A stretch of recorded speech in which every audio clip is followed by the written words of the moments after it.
देखिए साफ तरीके से बैठ जाइए, बहुत इम्पोर्टेंट है ये पूरा।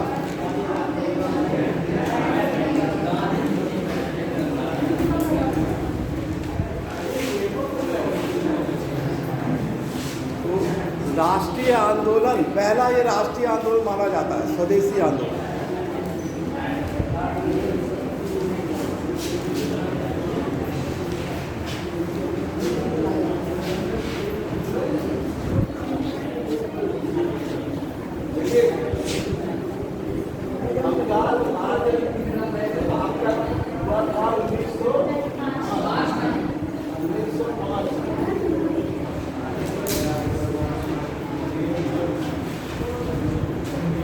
इतिहास जो है अपने इसी क्रम में चल रहा है। अभी तो हमने आपको स्वदेशी आंदोलन बताया, लेकिन देखिए बात बिल्कुल मत करिए, थोड़ा बंद करिए कि आप लोग ये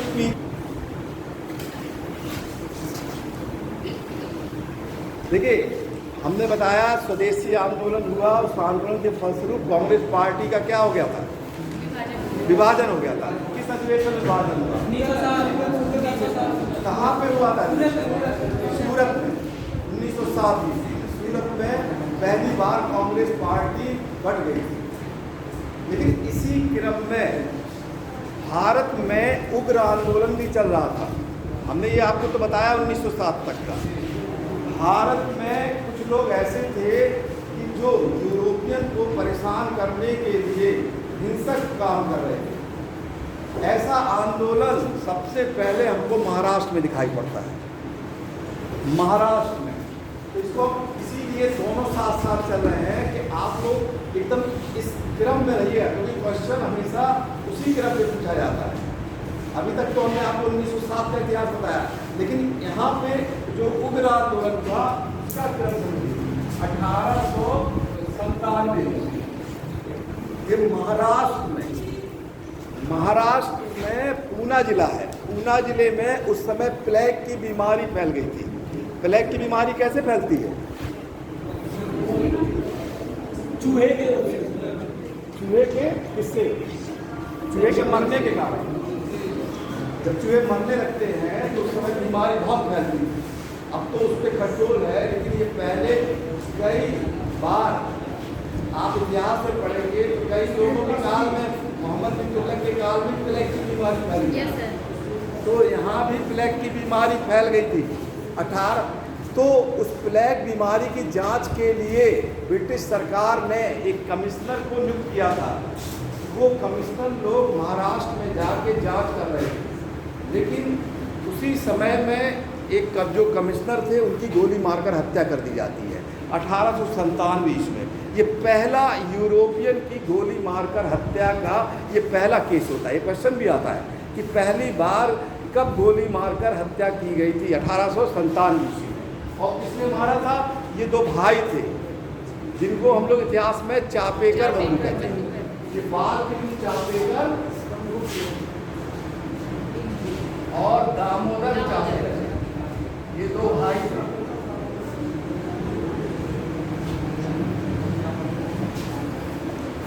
लैंड एवं एयर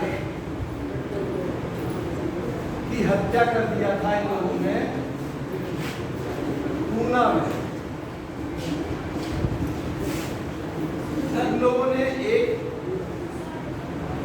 जी सर, इससे पहले तो मतलब पांडे ने भी यूरोपियन की हत्या की थी। पांडे ने भी यूरोपियन की हत्या की थी।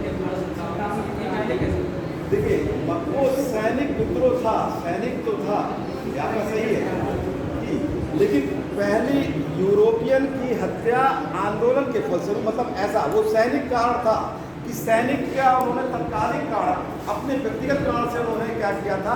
हत्या कर दिया था। ये जो हत्या हुई थी उस समय ये व्यक्तिगत कारण नहीं था उनका। जैसे इसमें हत्या का ये कोई व्यक्तिगत कारण नहीं था उसमें। तो यहाँ पर ये जो दल आया था ये सबके घर में घुस रहा था, तो उन्होंने कहा कि ये जबरन लोगों के घर में घुस जाते थे जो एक कमिश्नर थे, इसीलिए उस समय ये हत्या कर गया था। हत्या कर दी गई गोली मार कर। कहने का मतलब है ये प्लान बना के गोली के मार कर हत्या की गई थी पहले यूरोपियन की।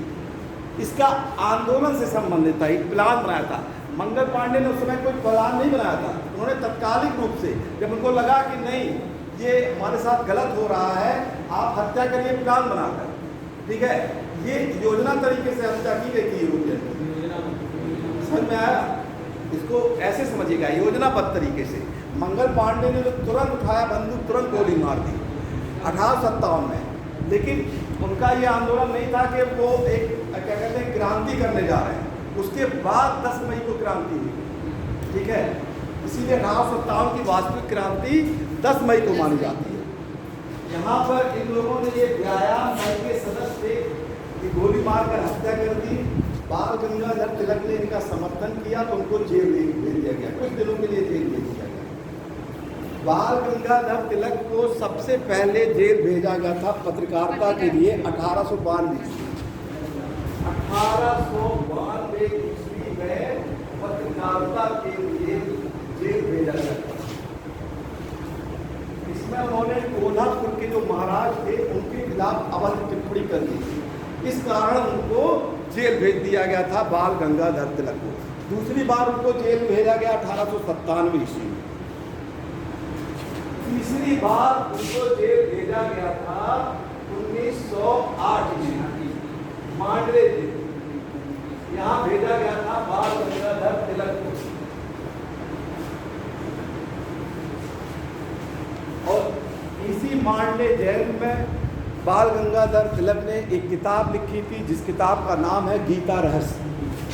मांडवे जेल में गीता रहस्य नामक पुस्तक लिखी।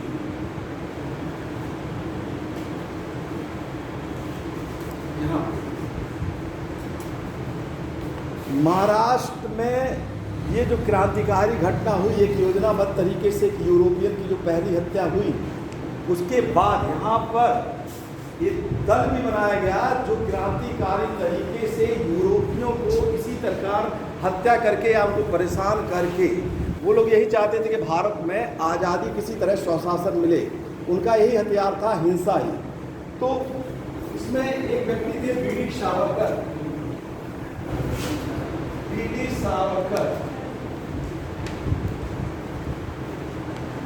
उन्होंने एक दल बनाया 1904 ईस्वी में, मित्र मेला।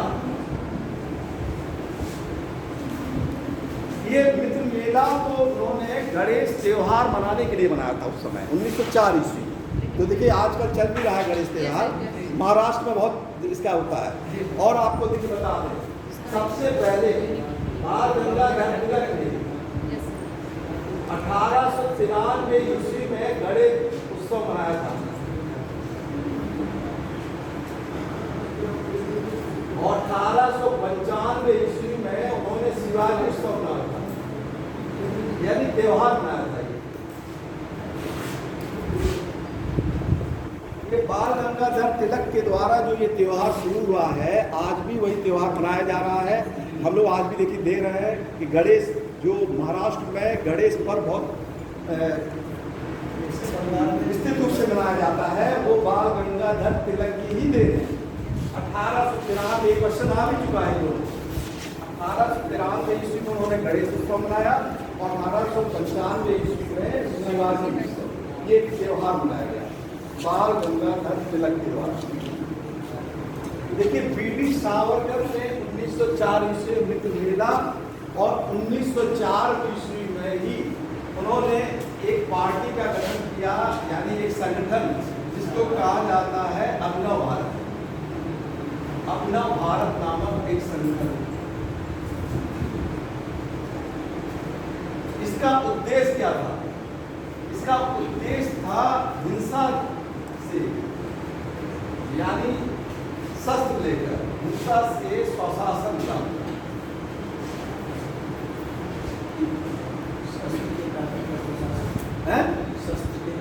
हिंसा का मतलब शस्त्र ही समझिए आप, ठीक है, शस्त्र से, यानी यहाँ पे मार कर, यूरोपियन को मार कर, को परेशान करके किसी तरीके से। इन्हीं के एक साथी थे जिनका नाम था श्याम जी कृष्ण वर्मा। ये तो देखिए महाराष्ट्र में नासिक में गठन हुआ। श्याम जी कृष्ण वर्मा ने लंदन में एक संगठन बनाया। उन्होंने बनाया India home rule society. Shyamji Krishna Verma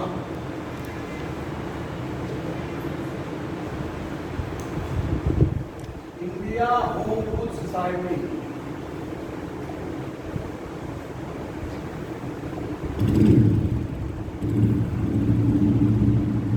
लगभग 1905 में बना। और एक और इंडिया हाउस इन्होंने बनाया, एक हॉस्टल, ये हॉस्टल था। इस हॉस्टल में क्रांतिकारी लोग जाकर लंदन में रहते थे, इसी हॉस्टल में। और वहीं पे ही अंग्रेजों को परेशान करने के लिए कई लोग वहाँ पे, बाद में पीडी सावरकर गए, लाला हरदयाल गए, कई लोग वहाँ पर गए। तो ये इंडिया हाउस एक हॉस्टल था जहाँ क्रांतिकारी लोग वहाँ पर रहते थे और वो किसी तरीके से परेशान करते थे। देखिए, इसी क्रम में बंगाल में भी क्रांतिकारी आंदोलन शुरू होता है। बंगाल विभाजन होता है तो पहले तो स्वदेशी आंदोलन चलता है, लेकिन उसके बाद कुछ लोग स्वदेशी आंदोलन के साथ साथ क्या कहते हैं, हथियार लेके सामने आ जाते हैं और बंगाल में ही अंग्रेजों को परेशान करने लगते हैं। तो कई पार्टी का वहाँ भी संगठन होता है बंगाल में। बंगाल में 1906 ईस्वी में युगांतर पार्टी का गठन हुआ। बारिंद घोष और भूपेंद्र नाथ दत्त, और 1907 ईस्वी में अनुशीलन पार्टी बनाई गई। ये भी इन्हीं लोगों ने बनाया, बारिंद घोष और भूपेंद्र नाथ दत्त। 1906 ईस्वी अनुशीलन पार्टी बनाया। इसका भी उद्देश्य यही था कि हिंसा तरीके से, किसी तरीके से अंग्रेजों को मारकर उन पे ये भय पैदा करके, अगर ये भय पैदा हो जाएगा तो वो भारत को छोड़ देंगे और आज़ादी दे देंगे। ये उद्देश्य था इनका। वहाँ भी ये उद्देश्य था महाराष्ट्र में, यहाँ तक कि ये लोग बम बनाना, महाराष्ट्र में अभिनव भारत जो गुप्त संगठन था उसका ये उद्देश्य था, किसी तरह बम बनाकर अंग्रेजों के खिलाफ बम भी फेंका जाए। और एक व्यक्ति को पेरिस में भेजा भी गया था बम सीखने के लिए, पांडुरंग आप्टे इसका उनका नाम था। उनको पेरिस भेजा गया बम सीखने के लिए, बनाने के लिए। तो ये जब ये पार्टी बनी, एक किताब लिखी थी गई थी उस समय, बहुत इम्पोर्टेंट किताब थी वो, क्रांतिकारियों के लिए प्रेरणादायक थी। उस किताब को लिखा था बारिंद घोष ने और उसका नाम था भवानी मंदिर। 1905 में किताब लिखी गई थी, भवानी मंदिर। ये क्रांतिकारियों के लिए प्रेरणादायक पुस्तक। ये क्वेश्चन कई बार आ चुका है।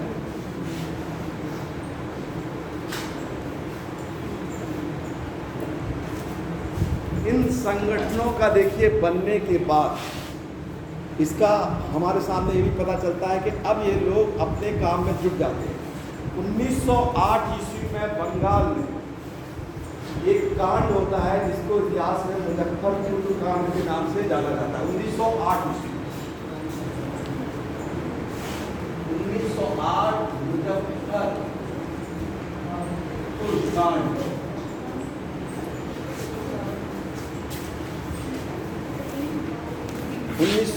ईस्वी देखिए, इसमें मुजफ्फरपुर के एक सेशन जज रहते हैं किंग्सफोर्ड, उनके ऊपर दो व्यक्तियों ने गोली मारा था और उनका नाम था खुदीराम बोस और प्रफुल्ल चाकी। खुदीराम बोस और प्रफुल्ल चाकी, इन लोगों ने किंग्सफोर्ड, वहाँ के जो जज थे उनके ऊपर गोली फेंका। किंग्सफोर्ड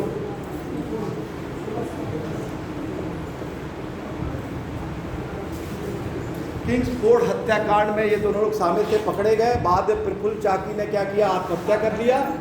खुदीराम बोस को फांसी दे दी गई। सबसे कम उम्र, देखिए सबसे कम उम्र में फांसी पाने वाले पहले भारतीय, सबसे कम उम्र 14 या कहीं कहीं 15 भी लिखता है, 16 आप लोग कहिएगा, 14 या 15 जो भी, ठीक है, 14 भी मिला है, 15 भी मिला है, ठीक है। चलिए 16 भी लिखते हैं, अब आप लोग लिखते हैं, ठीक है। हाँ 20। चलिए ये जान लीजिए कि सबसे कम उम्र में इन्हीं को फांसी दे दी गई। ये कांड होता है, बहुत इंपॉर्टेंट है कि देखिए क्रम में आता है कि कौन सा कांड कब हुआ। 1908 ईस्वी में हुआ। 1908 में ही बंगाल में एक कांड होता है, अलीपुर षड्यंत्र।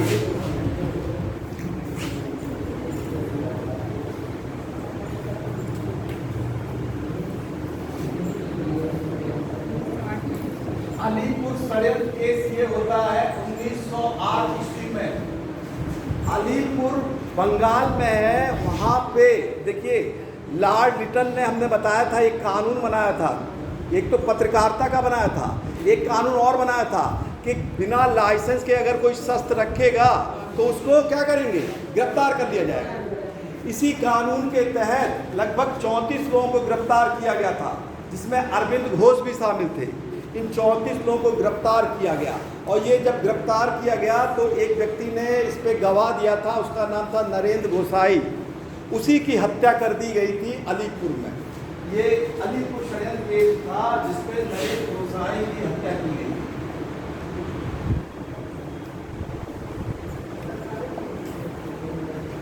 ये की थी सतीश चंद्र घोष ने की थी।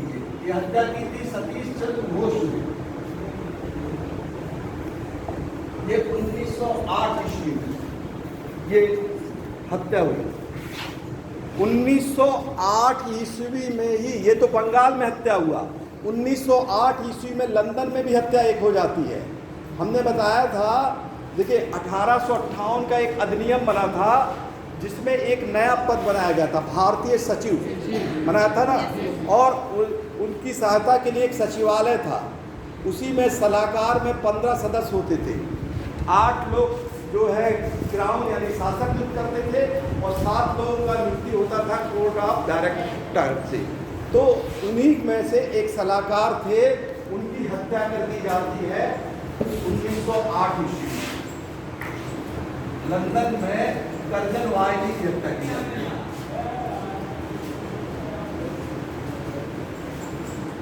ये हत्या किया था मदन लाल ढींगरा ने।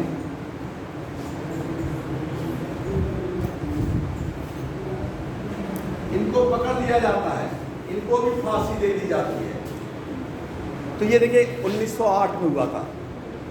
एक और कांड होता है इसी तरह 1909 ईस्वी में। वो होता है नासिक में, फिर होता है नासिक में एक सिटी मजिस्ट्रेट की हत्या की जाती है। 1909 में नासिक में सिटी मजिस्ट्रेट जैक्सन की हत्या लक्ष्मण कन्हारे ने की।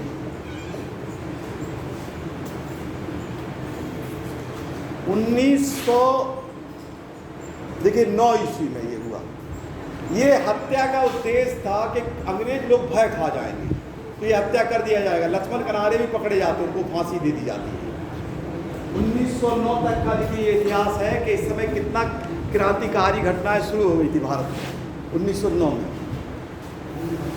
1911 में एक देखिए 1911 में इतिहास में कई दृष्टिकोण से इम्पोर्टेंट है। 1911 ईस्वी में भारत की राजधानी जो कलकत्ता थी पहले, वो क्या हुआ, दिल्ली। लागू तो हुआ 1912 में, लेकिन ये घोषणा की गई 1911 में। घोषणा हुआ कि राजधानी दिल्ली से, कलकत्ता से दिल्ली। उस समय भारत के गवर्नर कौन थे, लॉर्ड हार्डिंग। इसी समय पहली बार ब्रिटेन के राजा भारत में आए थे। उनका नाम था जॉर्ज पंचम और वो अपनी पत्नी के साथ भी आए थे। उनका नाम था मैरी, ठीक है। तो जॉर्ज पंचम और मैरी वो भारत में आए थे। उनके आने की खुशी में दरबार लगाया जाना था, ठीक है। 1912 ईस्वी में देखिए, इसके पहले भी दिल्ली दरबार लगा था। वो कब लगा था,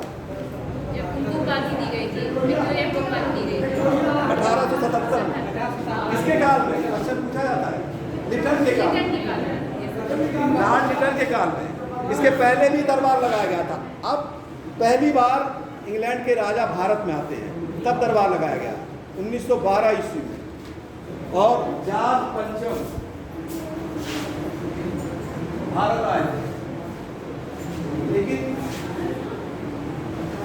1912 देखिए जाट पंचम भारत आए थे। हमने बताया कि राजधानी बदल दिया गया, उस समय बंगाल थी। इसी समय देखिए नया प्रांत भी बन गया, इसको आप समझिए बहुत ध्यान से। पहले बंगाल तो था ही, बंगाल को विभाजित कर दिया गया था। अब बंगाल से अलग करके दो और प्रांत अलग बना दिए गए, बिहार और उड़ीसा।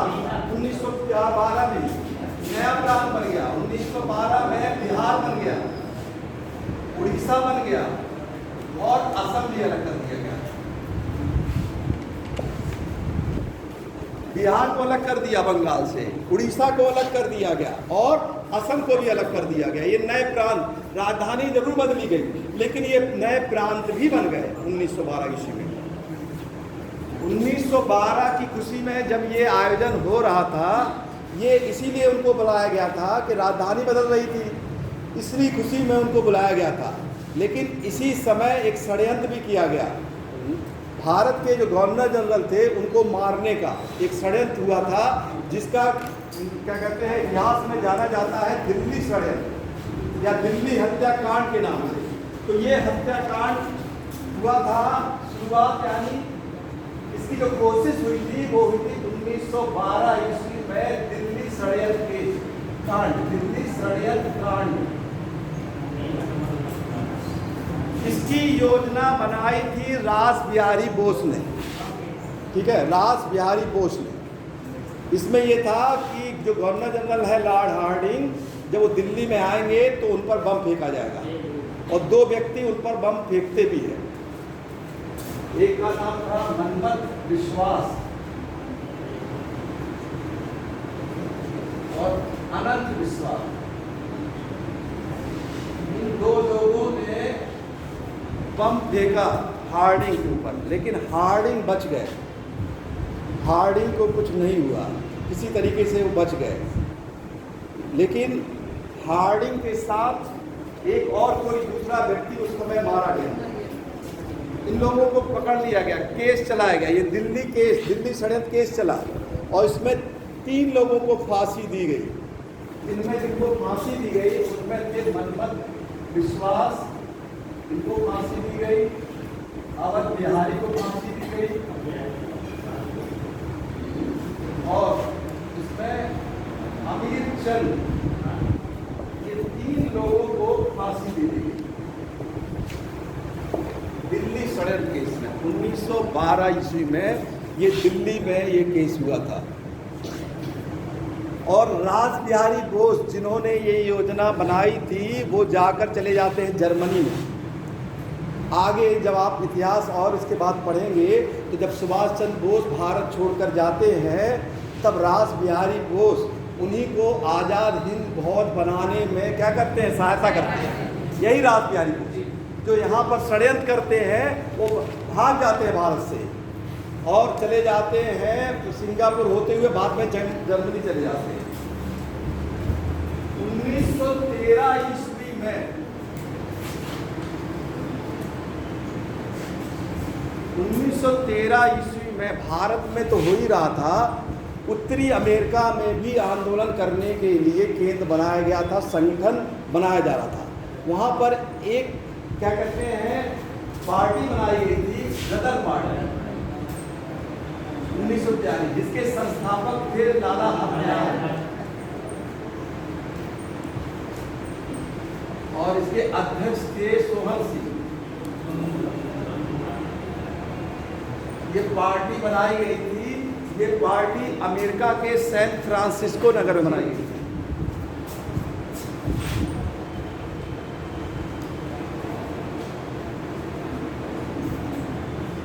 सैन फ्रांसिस्को नगर में बनाई गई थी। यहीं से एक पत्रिका भी निकाली गई थी जिस पत्रिका का नाम था गदर, और गदर का अर्थ होता है विद्रोह। गदर पहले ये साप्ताहिक थी, बाद में ये मासिक यानी 1 महीने में निकलती थी, मासिक पत्रिका थी।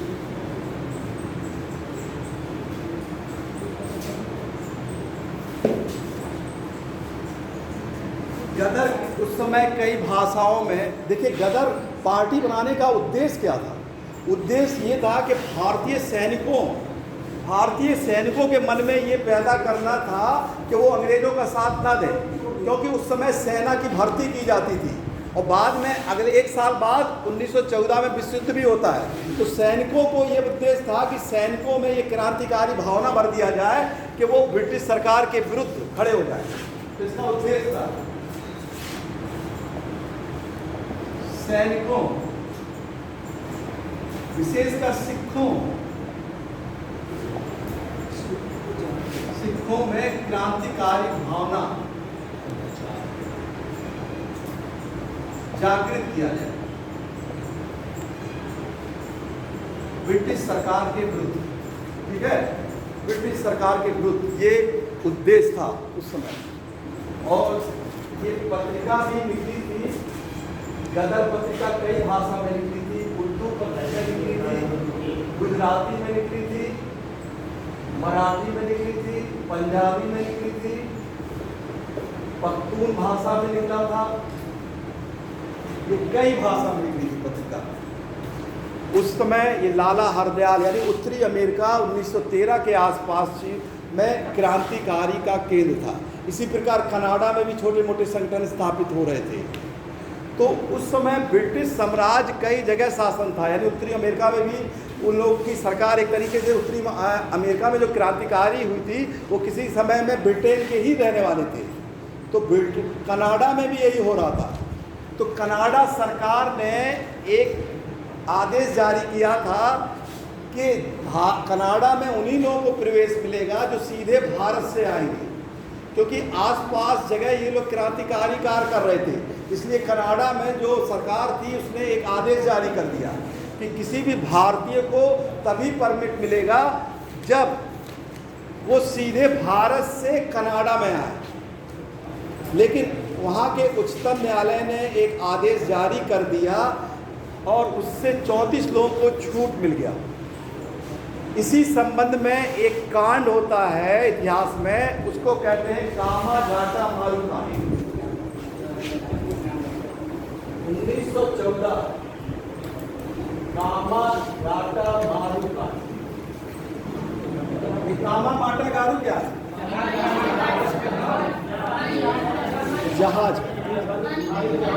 जहाज है। तो इस जहाज को किसने लिया था? गुरुदत्त सिंह। देखिए, एक हांगकांग के रहने वाले सिख जिनका नाम था गुरुदत्त सिंह, उन्होंने इस जहाज को किराए में लिया एक जर्मन व्यक्ति से किराए से लिया। उसमें उन्होंने करीब 276 लोगों को, भारतीयों को बैठाया। जब ये कनाडा में उच्चतम न्यायालय ने ये आदेश दिया कि 34 लोगों को एंट्री मिल सकती है अगर वो दूसरे स्थान से भी आए, तो इसी से उत्साहित होकर इन्होंने एक जहाज़ किराए पे ले लिया और 276 लोगों को बैठा दिया और सीधे हांगकांग से सीधे कनाडा के लिए, कनाडा यानी वैंकूवर, हांगकांग से वैंकूवर के लिए ये जहाज को रवाना किया। वैंकूवर,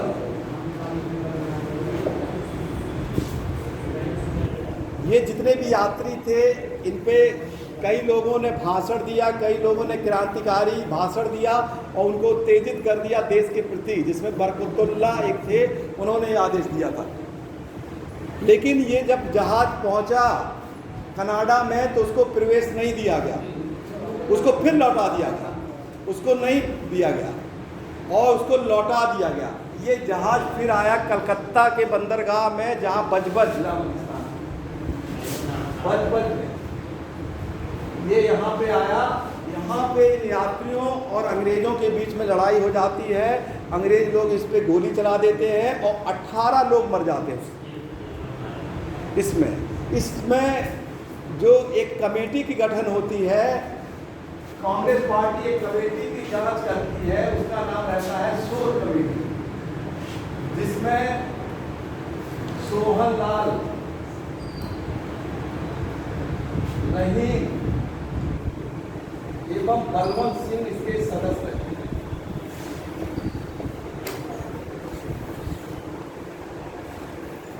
इसके सदस्य रहते हैं। तो इसमें बाद में इन जितने भी यात्री थे उनको गिरफ्तार भी कर लिया जाता है।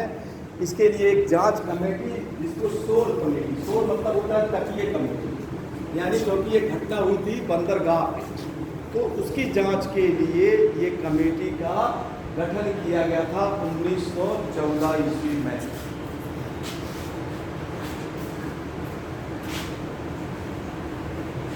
देखिए 1915, हम आपको क्रम से बता रहे हैं, 1915 में गांधी जी दक्षिण अफ्रीका से आते हैं, उनका तो इतिहास बताना ही है, लेकिन 1915 में वो भारत आते हैं, ठीक है। 1916 ईस्वी में फिर भारत में क्रांतिकारी की घटना शुरू होती है और इसकी देन है Annie Besant. Annie Besant Ireland की एक महिला है, आयरिश महिला। वो भारत में शुरू से ही यहाँ पे रह रही थी। भारत में थियोसॉफिकल सोसाइटी एक संगठन का स्थापना हुआ था, उससे वो जुड़ी थी और भारत में यहाँ पे वो एक आंदोलन की शुरुआत करने का उनको श्रेय भी जाता है और ये आंदोलन का नाम रहता है home rule league. 1916 home rule league. Home rule league का मतलब क्या होता है? होम रूल, स्वशासन। आयरलैंड में पहले ये चला गया था होम रूल लीग। तो ये एनी बेसेंट और बाल गंगाधर तिलक दोनों ने मिलकर भारत में इस आंदोलन चलाने का निर्णय किया, लेकिन इसका उद्देश्य ये था कि ब्रिटिश सरकार के अधीन ही स्वशासन, कहने का मतलब पूर्ण स्वशासन नहीं था कि पूरी आज़ादी, एक तरीके से ब्रिटिश सरकार के अधीन ही स्वशासन चलाना चाह रहे थे। तो ये आंदोलन की शुरुआत होती है, इसके लिए एक संगठन बनाया जाता है 1916 ईस्वी में। सबसे पहले ये होम रूल लीग का गठन करते हैं बाल गंगाधर तिलक।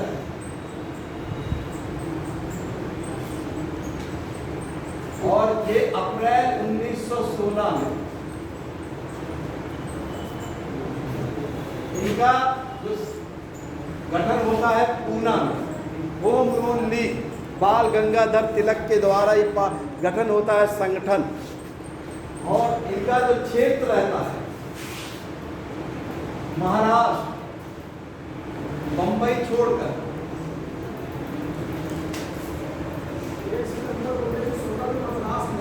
मध्य प्रांत, बरार और कर्नाटक,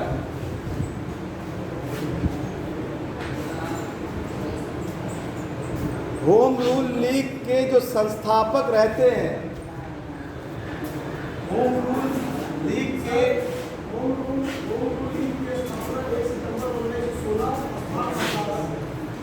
होम रूल लीग एक पल करिए, एक सेकंड सुनिए इसको।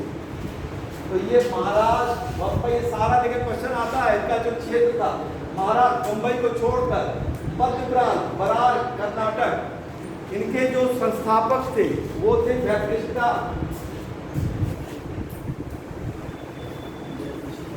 संस्थापक, और इनके जो अध्यक्ष थे वो थे अध्यक्ष या सचिव एनसी कैलकुलेटर।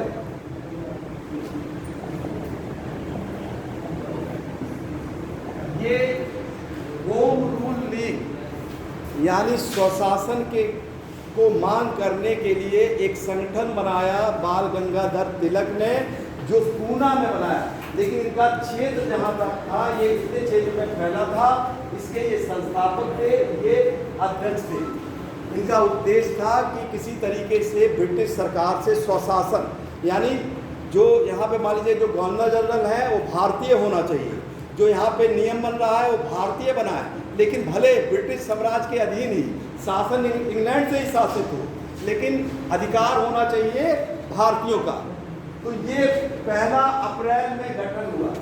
इसी समय उन्होंने 2 पत्रिका जो पहले से चली आ रही थी, मराठा और केसरी, इसका उन्होंने प्रकाशन करके इस पत्राचार के माध्यम से ही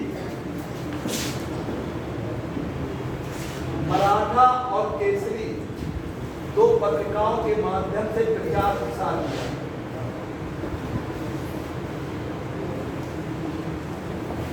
इसी समय बाल गंगाधर तिलक ने एक नारा दिया था। कौन सा नारा दिया था? स्वराज मेरा जन्म। इसी आंदोलन चलाने के लिए स्वराज मेरा जन्म सिद्ध अधिकार है।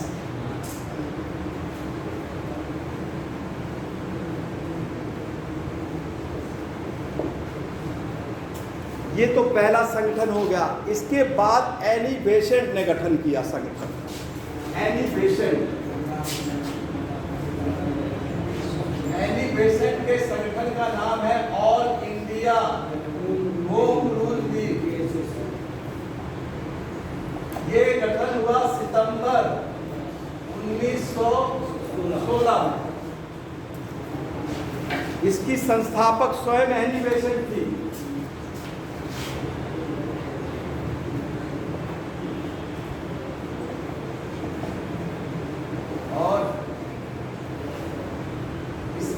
अध्यक्ष थे जॉर्ज अर्नडेल। देखिए ये जो क्षेत्र था ये तिलक का, ये आपस में उनके बीच में मतभेद नहीं था। इतने क्षेत्र को छोड़ दिया जाए तो पूरे भारत में इनका फैला हुआ था।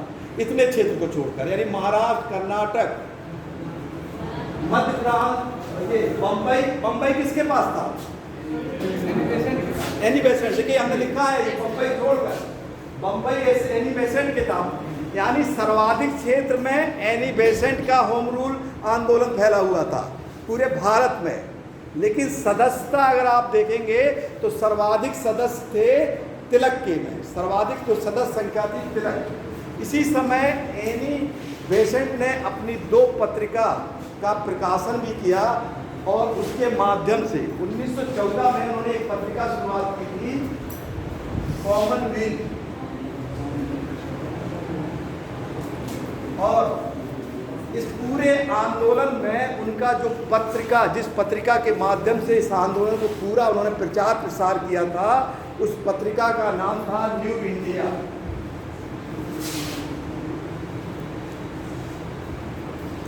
न्यू इंडिया के माध्यम से प्रचार प्रसार किया, जिसका ज्यादा प्रभाव पड़ा। ये लोग स्वशासन की पूरी मांग कर रहे थे। इसी समय देखिए जब ये भारत में आंदोलन हो रहा था तो पूरे जनता में इनके क्या कहते हैं, एनी बेसेंट के समय कई सदस्य भारतीय जो कहते हैं आंदोलन करता थे वो भी भाग लेने लगे। इसमें शामिल करने वाले थे क्या कहते हैं, मोतीलाल नेहरू, सुब्रमण्यम अय्यर इसमें शामिल थे, मोतीलाल, जिन्ना। ये सब इनके आंदोलन में, होम रूल आंदोलन में शामिल हो गए। एनी बेसेंट के ब्रिटिश सरकार को ये लगा कि अब फिर एक आंदोलन शुरू हो गया है, जन आंदोलन, जैसे 1857 में शुरू हुआ था। तो तुरंत ब्रिटिश सरकार बड़ी समझदारी से काम लेती थी। ठीक है, हमने बताया था एक पद बना दिया गया था सचिव का। कब बनाया गया था? 1858 में। तो उस समय भारत के सचिव थे मॉन्टेग्यू। देखिए 1858 के अधिनियम में ये कहा गया था कि गवर्नर जनरल कोई भी काम करेगा तो सचिव के कहने पे करेगा, यानी सचिव जब आदेश जारी करेगा तभी वो काम होगा। तो सचिव का एक घोषणा पत्र जारी होता है 1917 ईस्वी में, मॉन्टेग्यू। वैसे 1917 ईस्वी में पहले एनी बेसेंट को गिरफ्तार कर लिया गया। एनी बेसेंट गिरफ्तार, लेकिन 1917 ईस्वी में मॉन्टेग्यू जो भारत के सचिव थे उनका घोषणा पत्र जारी हुआ। उसमें उन्होंने ये कहा कि आने वाले समय में भारतीयों को हम उत्तरदायी सरकार दे देंगे। ये देखिए उनका एक बहुत इंपॉर्टेंट था, भारतीयों के लिए उत्तरदायी सरकार। ये उत्तरदायी सरकार का मतलब आजादी नहीं है, मतलब जैसे कुछ मांगे वहाँ उस समय जो मांग रहे थे कि जैसे गवर्नर जनरल की परिषद में ज़्यादा संख्या, उनको वोट देने का अधिकार, उनको प्रश्न पूछने का अधिकार, तो ये उत्तरदायी सरकार देने का ये आदेश जारी किया। इसी आदेश को जारी करने के बाद ही ये आंदोलन समाप्त हो जाता है। और एनी बेसेंट का इतना प्रभाव रहता है कि 1917 में उनको कांग्रेस का क्या बना दिया जाता है, अध्यक्ष। 1917 ईस्वी में कांग्रेस पार्टी का अध्यक्ष बना दिया जाता है।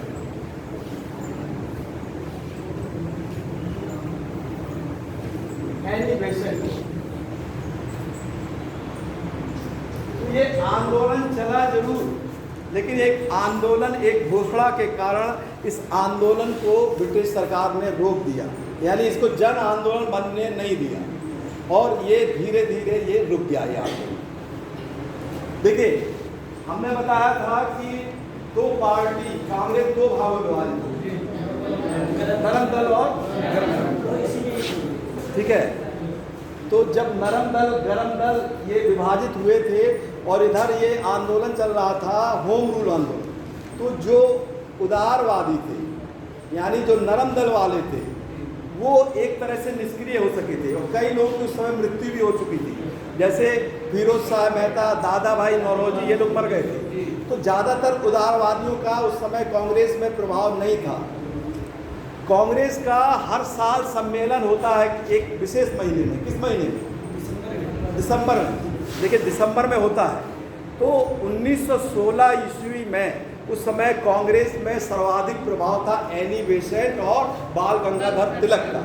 इन्हीं के सहयोग से ही कांग्रेस पार्टी जो नरम दल गरम दल में विभाजित थी वो फिर एक हो गई, यानी एक ही साथ दोनों को एक कर दिया गया। और ये अधिवेशन आयोजन हुआ लखनऊ 1916 ईस्वी। देखिए, आप ये समझिएगा, क्रम पूछता है, ये पहले है, ये देखिए अप्रैल, हमने दिसंबर क्यों पूछा? इसलिए पूछा कि ये आंदोलन उन्होंने अप्रैल और सितंबर में चलाया था 1916, और लखनऊ का अधिवेशन कब आयोजित हुआ? तो देखिए, ऐसे पूछ देते हैं, होम रूल आंदोलन कांग्रेस का 1916 का अधिवेशन, ऐसे क्रम भी पूछते थे। तो दिसंबर में 1916 कांग्रेस का अधिवेशन ये हुआ लखनऊ में। अध्यक्ष थे अंबिका चरण मजूमदार। अंबिका चरण मजूमदार इसके अध्यक्ष थे, एसी मजूमदार। और इसी समय मुस्लिम लीग जो 1906 में गठन हुआ था उसका भी लखनऊ में ही हुआ। क्या कहते हैं ये, क्या कहते हैं, पार्टी का। तो 1916 में मुस्लिम लीग और कांग्रेस के बीच में समझौता हो गया। 1916 मुस्लिम लीग एवं कांग्रेस के बीच में समझौता हो गया।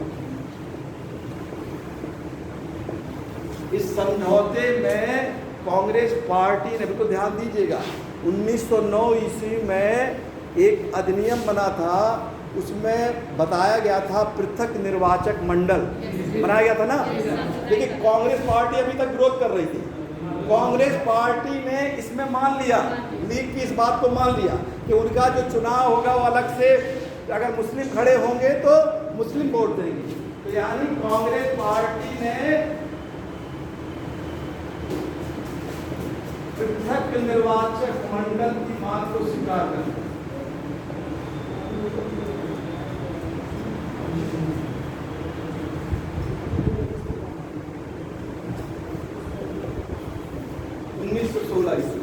और 1916 ईस्वी में ही नरम दल एवं गरम दल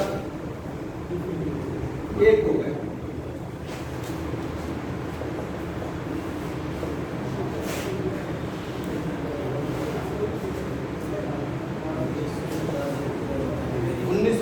में नरम दल और गरम दल भी एक हो गए।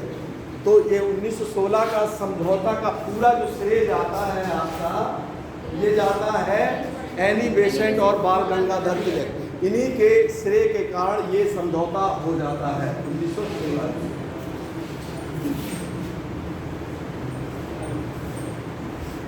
देखिए अभी 1917 में गांधी जी का इतिहास शुरू होता है चंपारण से, लेकिन गांधी जी का इतिहास वास्तव में दक्षिण अफ्रीका से ही शुरुआत होती है, उनका जो आंदोलन, वो तो हम आपको 1917 कल बताएंगे गांधी जी का इतिहास।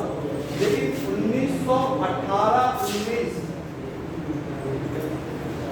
1919 में लॉर्ड ये क्या कहते हैं मॉन्टेग्यू एवं चैपफोर्ड का ये अधिनियम आता है 1919 में। इस अधिनियम को कांग्रेस के एक अध्यक्ष यानी उदारवादी नेता इसका समर्थन करते हैं, उनका नाम रहता है सुरेंद्र नाथ बनर्जी। जो उदारवादी रहते हैं वो मॉन्टेग्यू चैपफोर्ड का जो अधिनियम है 1919 का, उस अधिनियम का वो क्या कहते हैं समर्थन कर देते हैं, सुरेंद्र नाथ बनर्जी।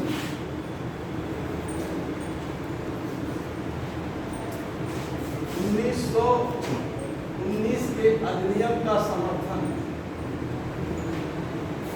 लेकिन कांग्रेस पार्टी ने विरोध किया है।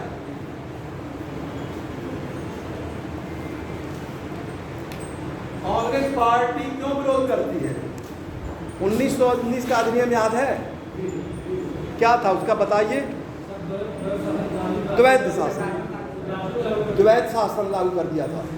तो कांग्रेस पार्टी ये चाह रही थी, द्वैध शासन का क्या मतलब है? प्रांत में विषय का वो कर दिया गया, डिस्ट्रीब्यूशन कर दिया गया। देखिए फिर से आप देखिए 1919 का अधिनियम देखिए क्या बताया। 1919 का अधिनियम में जो विषय था राज्य में, प्रांत में, वो दो क्या कहते हैं आरक्षित और ये हस्तांतरित ये कर दिया गया था। और जो चुनी हुई सरकार थे उसको कुछ विभाग दिया गया था, जैसे स्वास्थ्य दे दिया गया था, शिक्षा दे दिया गया था, कृषि दे दिया गया था, जेल दे दिया गया था, ये राजस्व न्याय ये सब क्या कहते हैं गवर्नर के पास। तो इस अधिनियम का कांग्रेस पार्टी ने विरोध किया, लेकिन कांग्रेस पार्टी में ही शामिल एक व्यक्ति ने इसका समर्थन किया जिसका नाम रहता है सुरेंद्र नाथ बनर्जी। उन्होंने जब देखा कि कांग्रेस विरोध कर रही है तो इन्होंने फिर विभाजन कर दिया। एक विभाजन तो हुआ था 1907 ईस्वी में, ये फिर एक विभाजन करके इन्होंने एक दल बनाया जिसको कहते हैं उदारवादी दल। सुरेंद्र नाथ बनर्जी, सुरेंद्र नाथ बनर्जी ने राष्ट्रीय उदारवादी दल या नेशनल दल का गठन किया।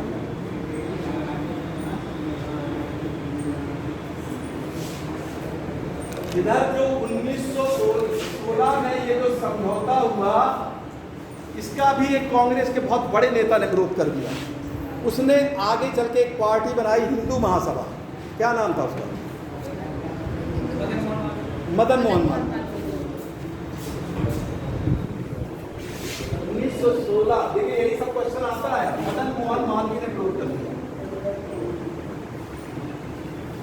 ये पहले से ही एक पार्टी ये पहले से ही बना चुकी थी हिंदू महासभा, ये नहीं कि अभी बनाया उन्होंने, लेकिन इन्होंने कांग्रेस लीग के समझौते के खिलाफ कर दिया, क्योंकि कांग्रेस ने उस समय पृथक निर्वाचक मंडल को स्वीकार कर लिया, इसलिए मदन मोहन मालवीय ने यहाँ पर विरोध कर दिया 1916।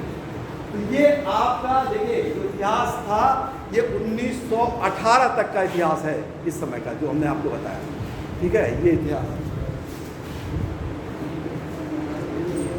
चलिए तो हाँ, आपका कोई अब पूछिए, आप लोगों को जो पूछना है, क्योंकि देखिए ये बहुत क्रमबद्ध इतिहास है, क्वेश्चन यहीं से आता है। आप लोगों को समझना बहुत ज़रूरी है। लगता है कि बहुत समझ में आ गया है, लेकिन वो इस तरीके से क्वेश्चन पूछा जाता है घुमा के